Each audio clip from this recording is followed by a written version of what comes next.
Well, with such little snow and temperatures that have been well above freezing, our roadways have been more often clear of salt compared to a typical winter.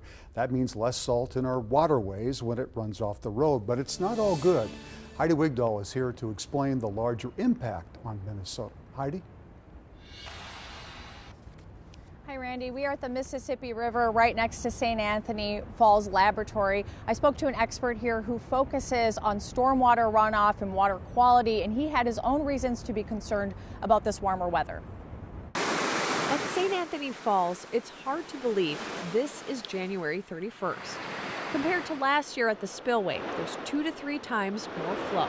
The flow is really important. Normally, this time of year, much of the river is frozen over and really only moving water over the spillway of St. Anthony Falls. Andy Erickson is a research manager at St. Anthony Falls Laboratory, part of the U of M. While it's all about the river, it's also about the roads. The hard part about this winter is if it stays warm, we generally use less salt because we don't have freezing rain, we don't have snow and ice events. So overall, this winter could be a net benefit of less salt and less environmental impact. However, if we have more events of freeze and thaw, that requires more salt to keep the roads safe. MnDOT says as of last week, statewide, they've used 65,000 tons of rock salt. At this point during last year's rough winter, they were at 163,000 tons. So less salt is making its way into our waterways, but still. Road salt is a really challenging pollutant because it moves with the water.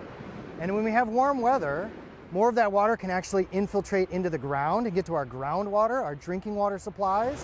We have more water flowing in our rivers, which transports that salt to our lakes and inland waters. That applies to other pollutants as well. We can see sediment.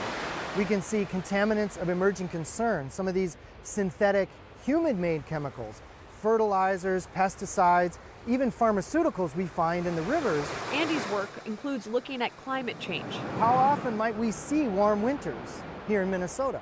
And how might that affect how pollutants move through our environment and have impacts? Now, we are right across from the river on Main Street, and actually we're at the patio here at Astor Cafe. You can see it's patio time, both here and just a few doors down at Hefe Cafe. You can see all the people hanging out here enjoying this beautiful weather. And I think I'm just going to stay out here. So if you don't see me back at the newsroom, I'll be here. Back to you. Why am I not surprised you found the patio? Thank you.